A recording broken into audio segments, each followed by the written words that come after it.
Alafia! My name is Oshun. On this channel, we uncover the creepiest, most unusual haunted TikToks the internet has to offer for entertainment purposes. Please do me a favor and like, comment, and subscribe to the Soul Tribe for your weekly dose of supernatural, coming to you every Sunday, Tuesday, and Thursdays. Y'all are my Soul Tribe. Tribe is with the Y because the Y is for you, because I love you. Now, let's get into part 2 of this book, baby. Let's go.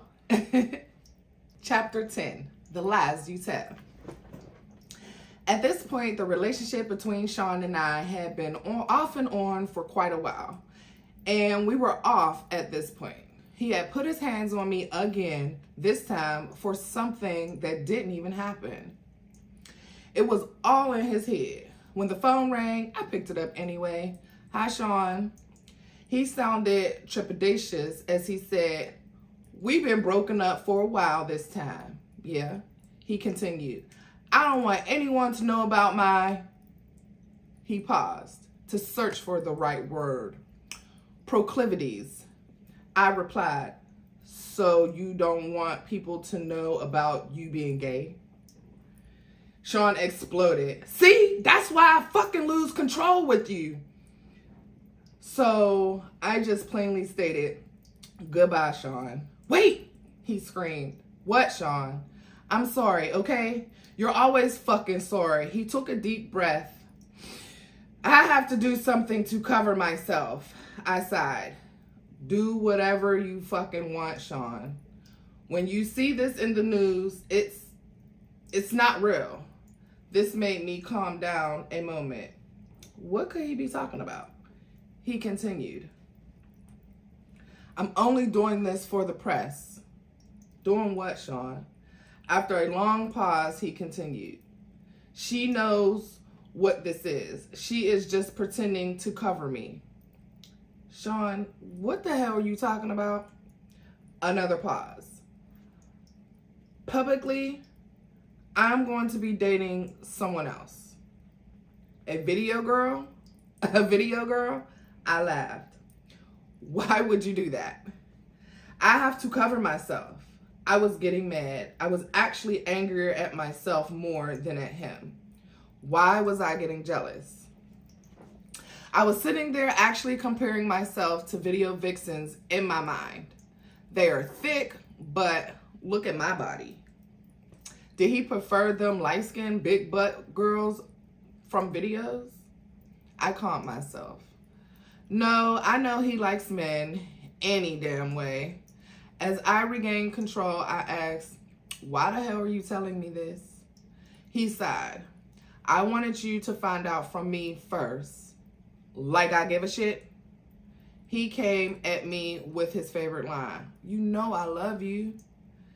It was getting old. I could only think to myself, here we go. Love is a big, strong word. I am tired of him throwing it around and using it when it fits his needs. He's using it while he's sitting here telling me about dating someone else. I replied, "You don't hit people you love, Sean. Love doesn't hurt." He sucked his teeth as he responded, "Come on, are you serious? That shit's for children. We aren't in fucking high school. Sometimes things happen. That doesn't mean I don't love you. I wouldn't hit you if I didn't." Wait, that sounded wrong. "You said exactly what you meant." Okay, yes he did. He took a breath. There was an awkward silence. The fact I was still on the phone and waiting for him to speak meant he had the power. He was more cautious as he continued. He didn't continue to lose his power. Kim. He didn't want to lose that power. Kim. No one that I don't care about can bring that kind of emotion out of me. I wanted to say, "Is that how you talk to dudes after using butt plugs?" But why would you need a butt plug if you were a man? Anyway. But there is a line I dare not cross. Instead, I said, "You say that while you're dating some other bitch that's just for the public. I was done. It could be heard in my voice as I said, whatever, Sean. Do what you need to do and leave me alone. I'm never giving up on us, he cried. I responded to that emotional control attempt with the little resolve I could muster. I didn't even believe his words that came tumbling out of his mouth. Sean, there is no us anymore. Goodbye. Tell Quincy I miss him, he threw out. His emotional manipulation was really driving me crazy. This time I said with much more conviction, goodbye, Sean, and I hung up the phone. Manipulative bastard. Okay, shit. Chapter 11, Mo Problems. For a while, I was actually happy to see Sean gone. I was getting older and the sex parties were out of control. It was getting time for me to slow down. Quincy was getting older. I knew that if I kept going, the rumors circulating were going to eventually find a way back to him. What will he think of me? Chris is about to take his trip to California. I didn't know exactly what was going to happen out there, but I felt like Tiana Wallace was about to be an orphan. Damn. I knew I didn't want any ties with that. As I was sitting there contemplating all of this in my robe, sipping my wine on this Friday evening, my doorbell rings. I was not expecting company. I opened the door and found Sean. My heart skipped a beat. I was shocked, but recovered quickly. I forced a smile and told him with a slightly slurred speech, "Hey, come in." Shit, I am way more intoxicated than I thought. Sean entered looking around suspiciously, then turned to me and smiled, saying, "You haven't been returning my calls." "I just wanted to make sure you're okay." "I'm fine." He obviously was not here out of concern. He was checking to see who was here. Sean was controlling like that. Yes, even though we were not together and he was dating someone else, he started to make his way to the living room. I attempted to put a quick end to the visit, but it came out a little more directly than I intended. "So, since you can see I'm fine, you can let me go to bed now." Part of me wanted him to stay. As he entered the living room, I was forced to follow. Sean was very direct with his next inquiry. "Is someone else waiting for you?" "No, but Sean, we're not together. You're dating someone else. I can fuck whoever I choose."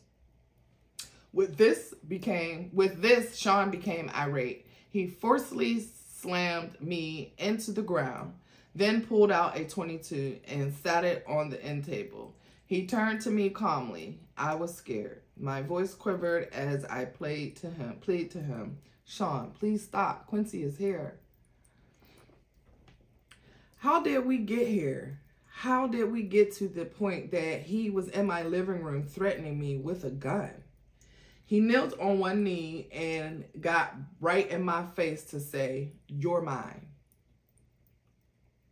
You don't have a choice in that now. I can't live without you." He stood up, composing himself. I was terrified as I whimpered, "Sean, that's not love." Sean picked up his gun and cocked it. He looked at me almost thoughtfully and asked, "Have you ever heard, if I can't have you, no one can?" "Sean, please don't. Please, Quincy will hear."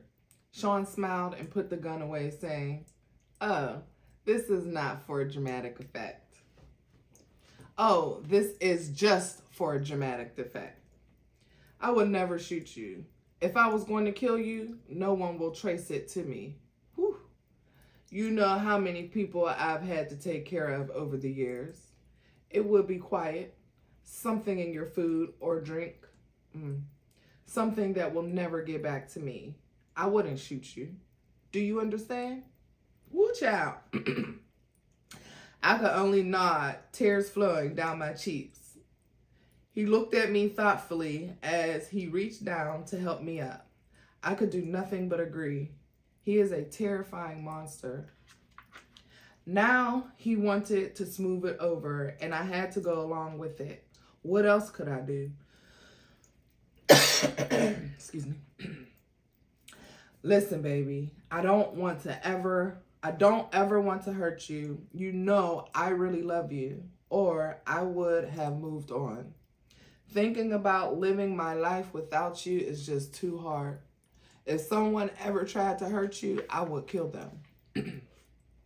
My back hurt from where I hit it on the table when he shoved me. All I could do as he helped me up was nod that I understood through my streaming tears, which he wiped.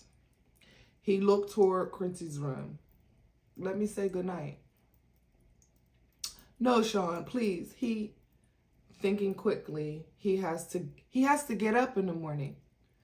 Sean looked at me with an unreadable look. He was studying me. Okay, I'm gonna go. Nervously, I walked him to the front door. This is over, thank God. He kissed me. I didn't want him touching me, but I couldn't refuse. Kiss Quincy for me. I tried to keep my composure as I replied, sure, Sean. He opened the door to leave. The bodyguard that was waiting outside escorted him to his car. This was far worse than I realized. Why would he need a bodyguard at my front door? How was he anticipating this to go? After I shut the door, I had another drink. For tonight, the nightmare was over. I sipped on my wine and cried. The next few days, he sent dozens of flowers. He brought Quincy expensive gifts. He didn't want me. He wanted me to keep his secret. I'm trapped. He has the authorities under his thumb. I can't get to them. This is like a gangster movie. How high up does his power even go? How far is his reach? The FBI, the CIA? Who is not corrupted or won't get silenced by their upper chain of command? Can anyone help me and my child? He found his way back to my bed. I had no choice. Ooh, child. Chapter 12, A Mama's Love. The calamity that ensued behind the death of Biggie shook the East Coast. It rocked me as well. Sean could have stopped it. He was complicit in it. He was a contributor. He knew it was going to happen and didn't stop it. This was his friend. No, they were not nearly as close as Sean would have the public believe, but still. As far as Sean was concerned, we were great. To the public, we were just having the on and off relationship of a normal couple. And I probably just seemed like a money-hungry hoe. But the truth is, I just got used to not having a choice. Today, I recognized it for what it was. Stockholm Syndrome. I was at his beck and call and had become comfortable with it. Quincy had everything he could ever want, with the exception, of course, of a normal parental figure. That is why this chapter is so powerful for me. A mother's love is so real. One night I was out with my boyfriend. Yes, we were on again at this time. And we were joined for dinner by none other than Miss Wallace. Sean looked over as security allowed Miss Wallace to approach the table and sit. Miss Wallace spoke with a smile. Hello, Sean. Hi, Kim. I smiled the best I could. What a situation. For all intents and purposes, she is sitting with her son's killer. I hope my voice didn't betray my feelings as I said, Hi, Miss Wallace. Sean smiled also as he said, Hello, Miss Wallace. What can I do for you? When I got your call, it sounded urgent. He was able to appear as if he was smiling warmly. This was the creepiest situation in my entire life. She looked at Sean with pleading eyes. I know this isn't your problem, but things have gotten kind of hard. I was hoping that you could send some money Chris made with you this way. Sean shook his head. That's not something I can just do. There are attorneys and accountants. Can I maybe help you out with a little something to get you past the hump? Sean reached into his pocket and digs for his wallet. I haven't even seen how much Chris left. It's going on 2 years. Just how long is this going to take? Sean sighed as he replied, These things are difficult, Mrs. Wallace. I don't know. The attorneys don't make it easy. Miss Wallace pushed further. I don't understand. What's so difficult? He works for you. He made his money. Where is it? Sean shook his head as if saddened by what he was saying as he continued. It's not like I can just give you his money. You're entitled to certain amounts, and they are just trying to figure out what that amount is. I don't mean to sound cruel, but it wouldn't be fair for me to just give you tons of money. You got rich off my son. Okay. And now you're keeping all of his money? Sean kept his cool as he replied, I'm afraid business isn't that cut and dry, Miss Wallace. I pay for publishing, publicity. I mean, in all actuality, if I'm going to be straightforward, Mrs. Wallace, Chris probably owed me money. I won't know until it's all worked out. The anger in Mrs. Wallace's voice barely overshadowed the pain, or perhaps it magnified it as she uttered the only words she could muster. You bastard! She didn't flinch. Sean didn't flinch. He just said, look at the contract. I am honestly trying to get him as much as possible out of it. But I have investors. I can't just take money that doesn't belong to him and start giving it away. Miss Wallace exploded in response. You know good and well Chris didn't owe you a damn thing. Sean stared her straight in the eye unwaveringly and said,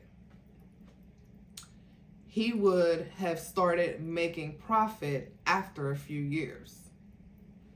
His money, until his album sales paid for studio time, music videos, publishing, and marketing, would have come from doing shows. I'm sorry. He isn't here to make that money. I miss him. Wait, I think I need to go back. I'm sorry. You know good and well Chris didn't owe you a damn thing. Sean stared at her straight in her eyes unwaveringly and said, he would have started making a profit after a few years. His money, until his album sales paid for studio time, music videos, publishing, and marketing, would have come from doing shows. I'm sorry. He isn't here to make that money. I miss him. I said it right the first time. I don't know why it still sounds weird. Maybe it's the way it's written, clearly. Just wanted to let y'all know that. Her response was deadpan. Did you kill my son? Momentarily, Sean was stunned into silence. She asked again, her voice quivering. Did you? He started. Miss Wallace, she would not be redirected. Answer the question. I was not used to seeing Sean on the defense. No, of course not. She looked at him with spite, the anger in her voice enough her anger in her voice enough to send shivers up my spine as she replied with a menace only a mother can. I don't believe you, Sean.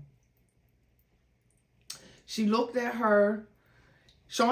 her with sadness that I know in my soul to be fake.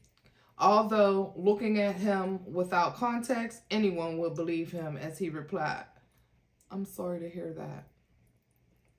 Today, I know he was able to muster that false sincerity because he's a psychopath. Back then, I thought it was compassion. With no more words, Miss Wallace stood up and left. Sean watched her exit with disbelief. Not knowing what to do, I placed my order. Dinner that night was long and silent. I feared for Mrs. Wallace's life. Sean is most dangerous when he feels threatened. He threatened right about now.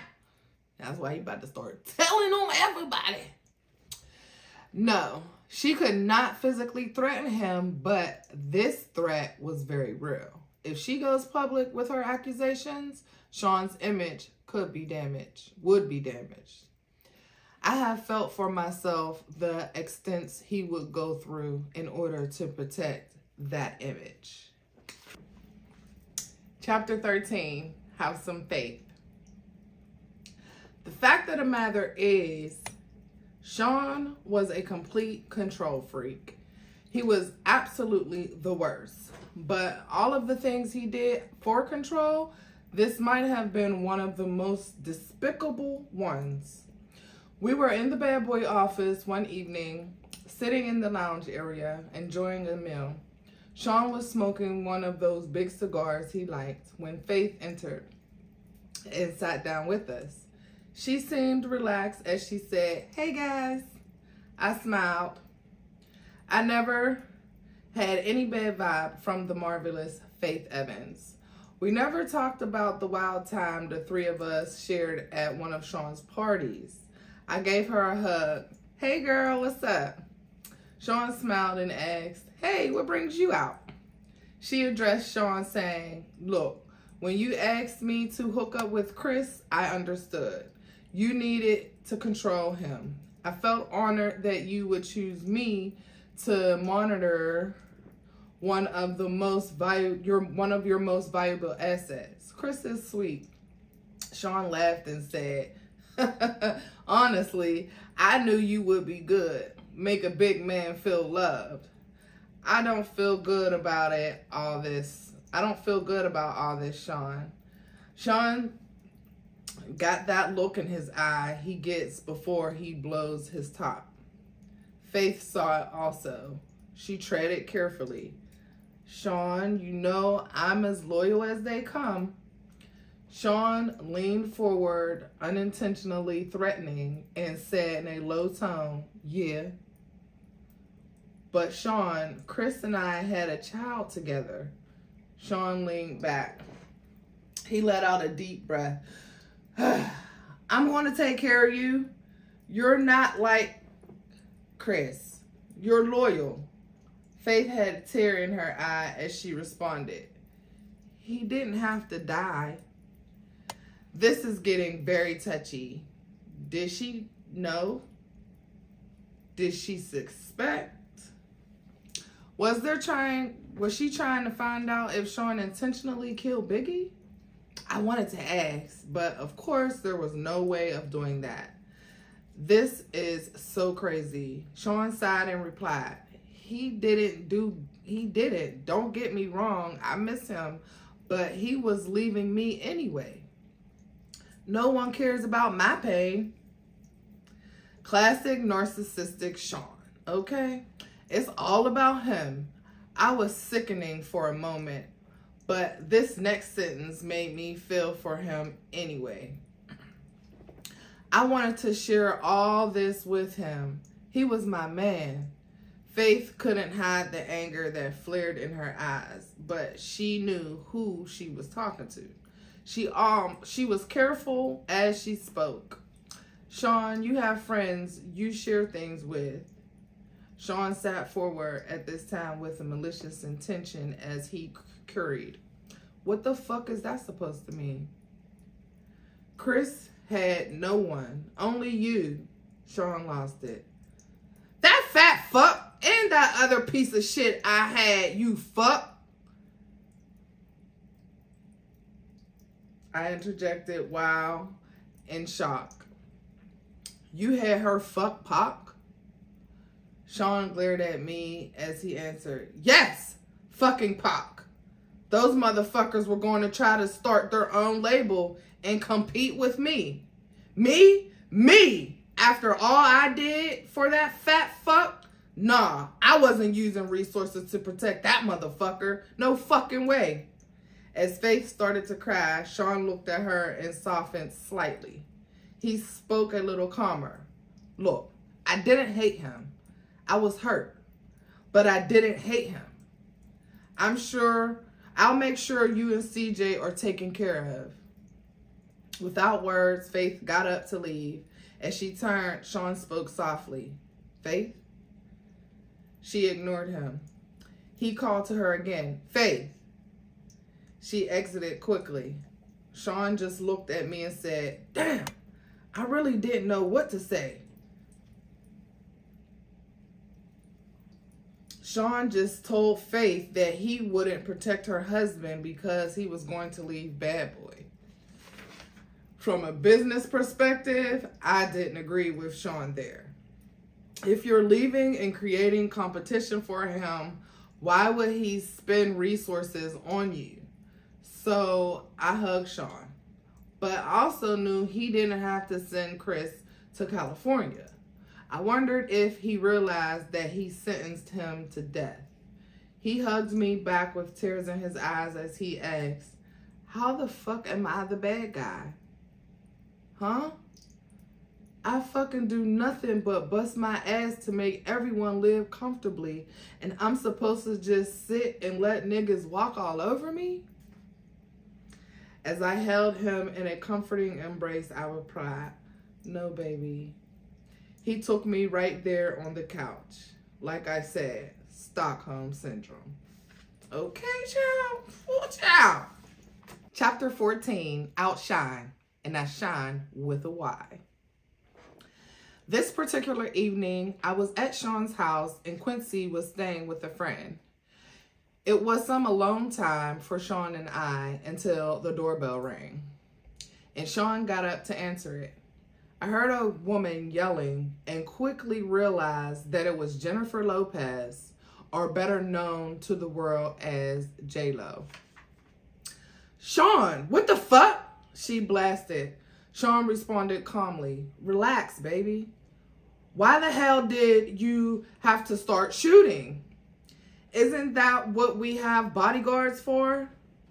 Normally, when these kinds of situations arise, I remain quiet and just listen. I play my position, you could say, but I wasn't paying attention to the news for the last day or so. And even though it would be the only thing anyone would talk about to me for months, no one has spoken to me about it yet. So I entered the foyer asking, what's going on? Jennifer exploded at me. What's going on? What's going on? That nigga shot up a damn club. My jaw dropped, looking back and forth between the two. Sean spoke smoothly. Jen, you gotta calm down. Jennifer was having none of it. She continued, calm down, calm down. You shot a bunch of innocent people, Sean. Sean placed his hand on her forehead. It's a bonding technique. He was shrewd in handling her. He does this to me too. Even if you know what's happening, it works. Did you know that setting aside as little... Bitch, sorry. He was shrewd in handling her. He does this to me too. Even if you know what's happening, it works. It's an intimidation contact. It's an intimate contact without having personal. He was aiming to disarm her. This did not seem to immediately sway Jennifer as she continued. Why in the hell do you think Biggie's replacement will take the fall for you? Biggie's replacement? Wait, could she be talking about... I had to know. Are you talking about Shine? Jennifer didn't even look at me as she responded. Yes, fucking Shine. Sean continued with a calm and even voice. Relax. The situation is under control. Jennifer was not calming down. She went on. They contacted my attorney for my statement, and there are a lot of witnesses, Sean. There is no way you're going to get away with this. Sean's arrogance can be immeasurable at times. He laughed as he asked, you doubting me? I couldn't believe it. I had to know. Sean, what could you offer him that would make him do a bid for you? Like, what the fuck? Jennifer also remarks, and what if he falters halfway through his sentence and starts talking? Sean responded as calmly as ever. He won't do that. People in jail don't cross connected people on the outside. Jennifer looked deflated. So you'll kill him too? How much does she know? Look, I'm not going to threaten anyone. Shine is smart and loyal. He knows how it works, and when he gets out, he'll be well taken care of. Jennifer spoke defiantly. Sean, they want to question me. I am not perjuring myself. I am not going to jail over this.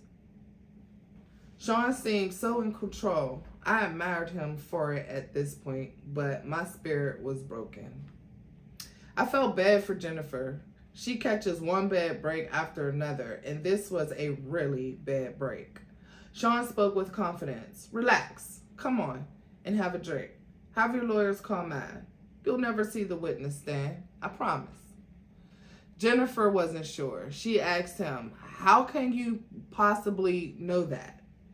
Sean smiled as he replied, between Shine's confession and the witnesses that gave their accounts, the cops won't need much else.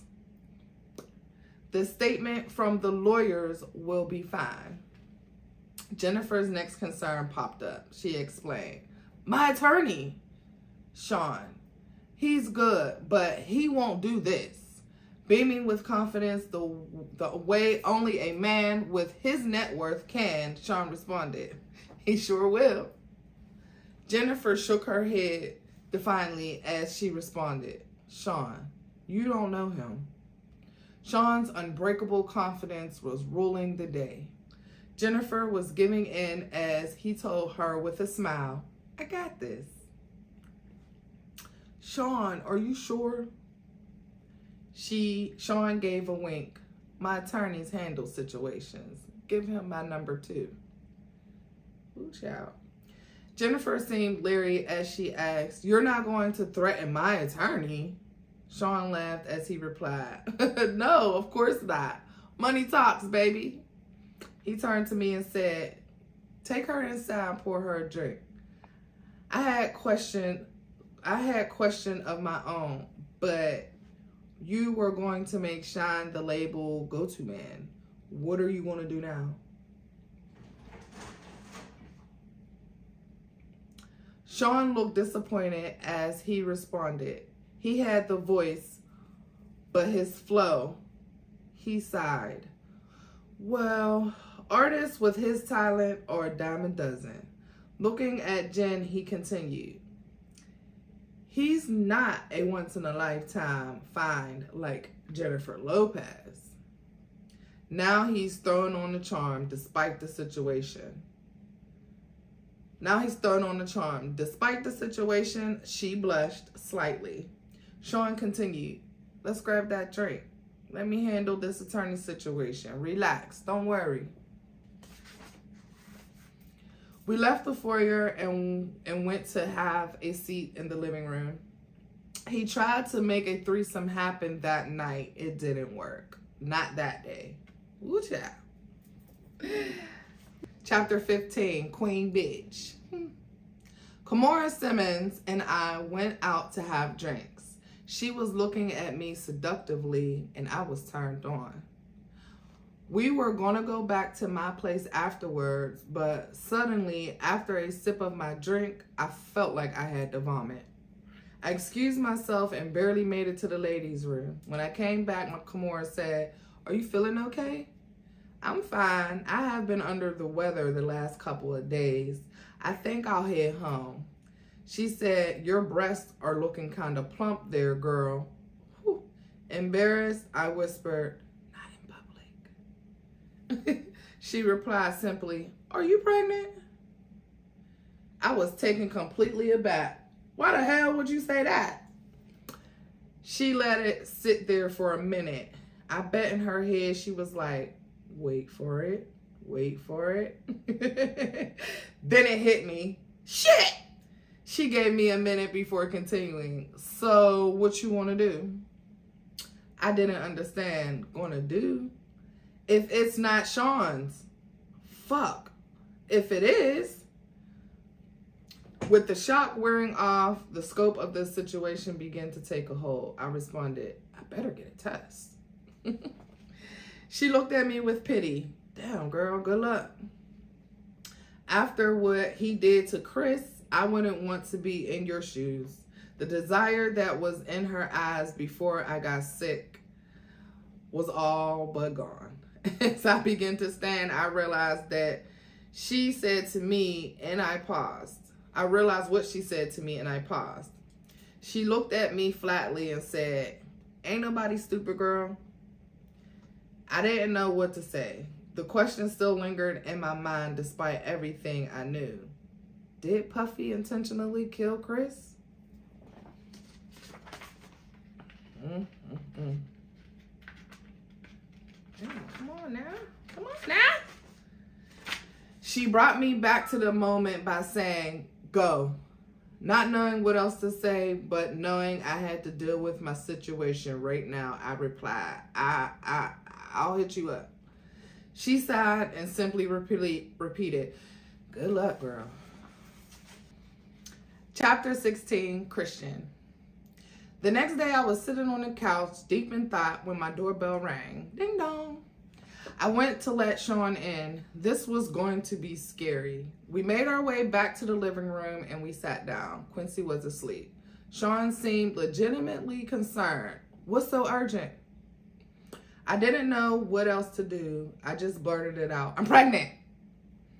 The air in the room was thick as J-Lo. He was quiet. What was he thinking? He asked the obvious question, "Are you sure?" I spoke rapidly. "I was on the pill. I'll get rid of it. I'm sorry. I just wanted you to know." "That's wonderful. This is great." I was so confused. "Huh? You're not mad?" He laughed. "Mad? No. Why would I be mad at this wonderful news? I'm going to be a dad with the woman I love bearing my child. What could possibly be better?" He jumped right on the phone and called one of his besties. I could hear Will Smith congratulating him. Sean said, "Yeah, definitely. Hold on, Kim, baby." I was still in awe of the fact that he didn't get angry, and yes, I will admit I was sure he was going to hit me. So it was with relief when I replied, "Yes." He told me excitedly, "We gotta have a party." This excitement was contagious. His excitement was contagious. I was getting really excited too. "Yes, a gender reveal," and he cut me off. "Yes, of course, we're doing all of that, but everyone is going to want to sleep with you right before you give birth." Nuh-uh. That pregnant pussy. That's crazy, yo. Wow. Wow. My heart sank in my chest. Everybody is going to want to what? Sean went on with the same excitement.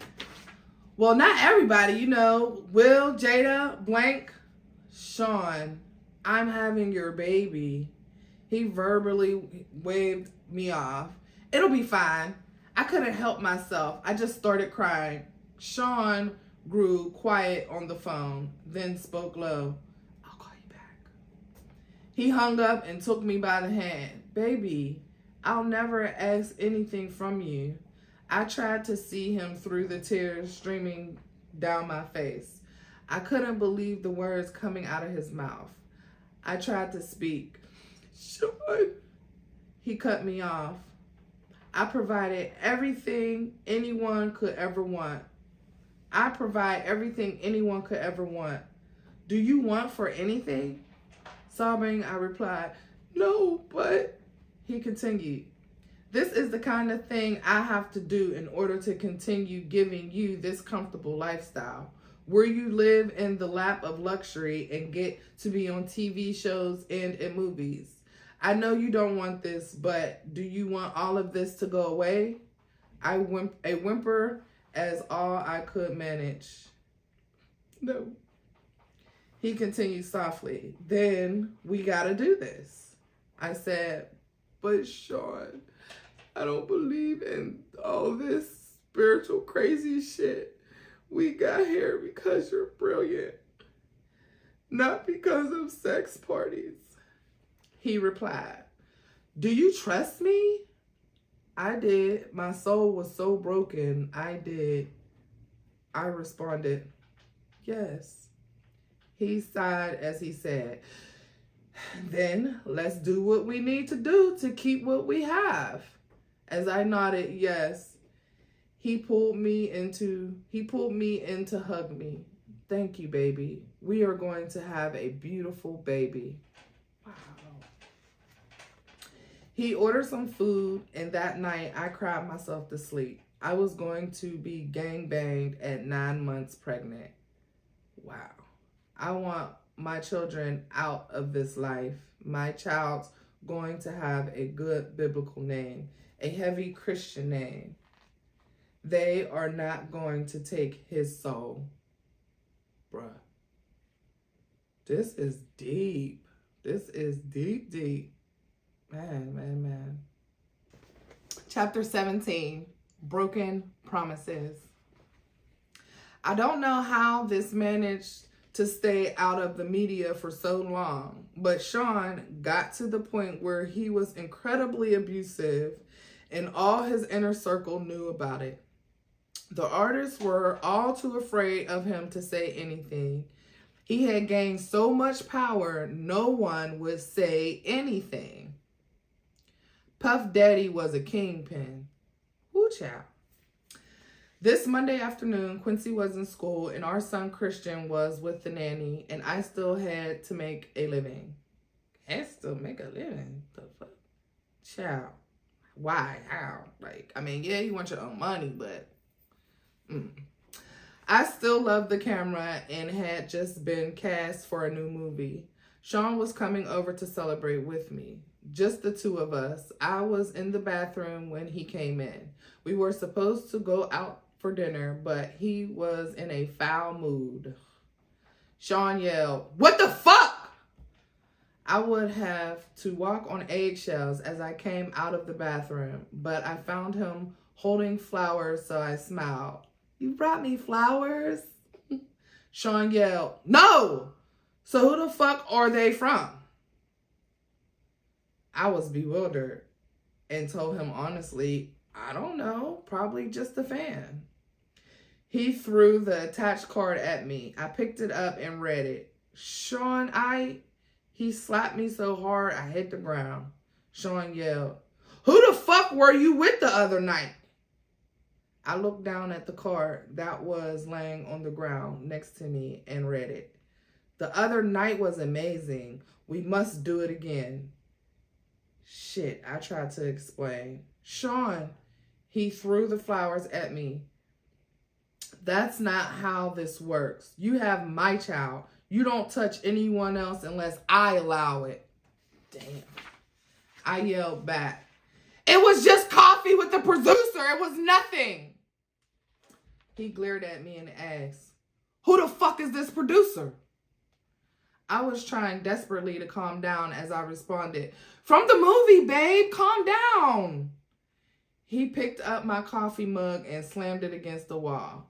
Coffee flew everywhere as he yelled, "Who the fuck is this nigga? Who the fuck this nigga think he is?" Sean, he's just some producer. We talked about the role in me maybe starring in another movie that he wants to produce. I swear, that's it, Sean. Sean exploded even more. He wants to put the move on my fucking family at the top of his lungs. My fucking family? He flipped the table over, breaking it. It was a heavy table, but Sean was stronger than he looks. I pleaded with him. "Sean, please." He yelled at me. "What?" I tried my best to calm down. He probably didn't know. It didn't come up. You're publicly dating someone else, so... He screamed at me, and it somehow seemed even more intense. "So you didn't tell him to back the fuck off?" "Sean, I didn't." And then out of nowhere, he hit me with a chair. I don't remember anything after that until I woke up in a hospital room. What? My arm was in a cast, hanging from a sling. My face hurt. My eyebrow was in immense pain, as was my lip. As I came to, the first face I saw was of the man that put me here. Sean asked with concern in his voice, "How are you feeling?" I responded, "Stay away from me. I'm sorry. I didn't know what came over me. I save it for the lawyers. Stay away from me." We were in a private hospital and no one would hear me. I could scream I could scream like my life depended on it, but it wouldn't matter. If I did ring for assistance, I wouldn't get any. He kept going. I was just so jealous. You know how I am. He took hold of my left arm, the one that was not slinged up in the cast. "You have our beautiful son, our family." It's just, at that point, I had enough. "The one you slutted out right before giving birth. Are you fucking shitting me? Stay away from me. Don't come near me or my kids." He continued to plead. "I'm sorry, baby. I promise I'll never put my hands on you again. I swear." I've heard this song one too many times. I spoke through gritted teeth. "If you come near me or my kids again, I'll call the cops." A flash of anger returned. "You would use my kid to threaten me?" But then he caught himself. "I understand you're angry." I glared at him as I cut him off. "I'm serious, Sean." He spoke blandly with no energy. "And tell them what? That you had a car accident. I'll pity you. They'll pity you. They'll pity you that you hit your head." He was going to make me look crazy. They were going to believe him. He was a kingpin. "You're a fucking bastard." Sean spent the next 6 months helping me heal and working his way back into my life and into my bed. I was so damn stupid. And of course, I wasn't cast for either movie. Damn. From what I understand, the producer died of pneumonia. Wow. Who was that producer, y'all? Ooh, who was that? Everybody died of pneumonia or heart attack or overdose. All right now. Whew. Chapter 18, Sweet Goodbyes. Sean kept his word for the most part until he didn't. I ended up pregnant again. He wanted energy from that too. Energy from that too. You hear those words? That would be my last sex party. My body will never be ravaged by so many people again, especially while I'm pregnant. What if something happened to the twins? After that, I wanted out. But when I tried dating someone else, they would end up dead from pneumonia. I knew Sean was behind it. This was not a coincidence. He gets jealous of a guy and they die of pneumonia. I could be next. If I am going to get out of this alive, I am going to have to do something to make him stay away from me. I had a plan, but it's dangerous. Sean has a vault where he keeps videotapes of all his conquests. I started sleeping with him again. After he falls asleep, he was starting to drink heavily. I would get into the vault and get a couple of tapes, take them home, make copies, and swap them for the next set of tapes. A few days later, it took weeks to get them all copied, and he never knew that I had them. This was my way out. Some of the tapes had things I would never have expected. The gay parties are one thing, but young boys like Usher, Lil Bow Wow, and Justin Bieber, I would have never known. My God, he is grooming Quincy. Is he grooming Quincy? This has to end.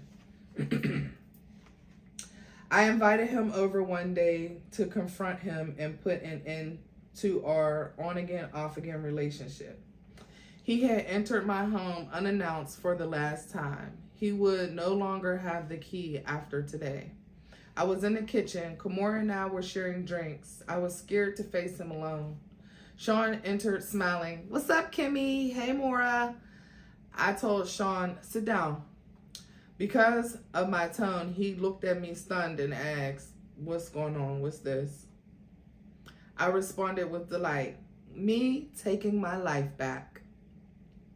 We're done." He answered, "Hold up, wait a minute." I was so excited that I wasn't hearing any of it. I shouted at him, "No, no more. This is fucking over." He looked confused as he asked, "Where is all of this coming from?" With disgust, I said, "I got the footage, Sean." He looked even more confused as he inquired, "What are you talking about?" Kimora said with revulsion, "Usher too?" Sean said, "Wait, what the fuck is going on?" Sean stood aggressively and Kimora responded, "Don't make me call the cops." Sean's anger was creeping in as he replied, "This is how it is?" I simply nodded. "If anything happens to either one of us, it gets released."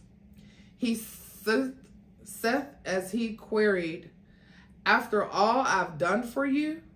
I don't think I was ever so happy as when I said those words to him. "Get out." Pissed, he started to leave, looking back with pure hatred. As he walked down the stairs, he turned around in a fury and lunged at me. He knocked me down near to the top of the stairs. I was hurt. Kimora screamed, "Stop!" As he began to crunch over me, I kicked at him, hitting him in the kneecap, then in his face. He went tumbling down the stairs. He was too hurt to get up. I called the cops. Kimora left before they arrived. When he left, it was in the ambulance. I felt empowered. I felt safe. The Sean Combs days had finally come to an end. Chapter 19, finale. Things were okay for a while. I started dating again. It was almost normal until I got serious with someone. Then my boyfriend died of pneumonia. I knew it was Sean. Again, that's when I decided to write this book. A few days ago, my home was burglarized. Only laptops were stolen. I know it was that bastard or his goons. Of course, I had a copy in the clouds that I was able to easily download here into this new computer. As I continue to write now, I'll send this into the cloud as well. I will send out copies via email, and my Google Drive password will be attached, so the missing chapters can be accessed. This book must get out. There are so many more chapters to add. This outline is a great start. I have to organize the rest of the chapters and add them in little by little. I planned on spending today working on exactly that, but I'm not feeling very well. Thank God the kids aren't here this weekend so I can rest. I called Kimora to cancel our tentative plans for a meetup. When I spoke to her, she said Girl, that doesn't sound like the flu. You want to go to the hospital? That didn't immediately alarm me. I just need some rest, I told her, and quickly got off the phone. But why can't I get my doctor? Why won't he pick up the phone? Oh no. I called Sean from my bedroom where I'm laying in my bed. All I could think about was my kids, my babies who are with this monster, the man that I now suspect of doing this to me. Wow. Sean picked up with an air of superiority in his tone that let me know it was too late for me. He spoke confidently into the phone. Hello? I screamed at him. You bastard! I have your fucking children. What are you talking about? The kids are with me, he replied with a mocking innocence. There's literally nothing I can do. I could only ask, did you ever love me?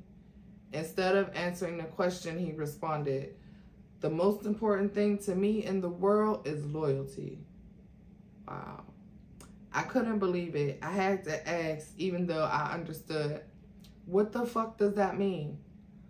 With the same finished innocence, he mocked. Kim, is something wrong?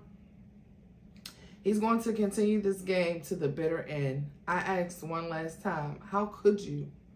Again, with the narcissism I had now come to despise, he responded, how could I do what? I gave you everything. You went to someone else. You left me like everyone else did. You asked, how could I? How could I what? I yelled, look what you did to everyone around you. There was only anger in his response. So you're saying everyone leaves because of how I am and you were going to expose me? He burglarized me. I knew it. I shouldn't have threatened him. I should have just published the book. I am going to die like Heavy D, like Biggie, like Pac, like so many others. And it's because he is a monster, plain and simple. Before hanging up, I simply say, that's not the only copy, you fuck.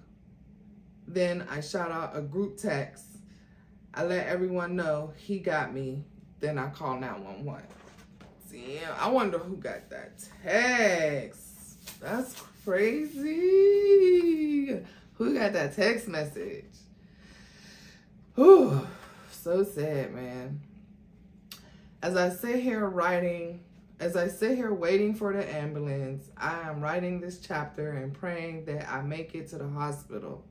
I don't feel like writing anymore. I may not be around to see it in print.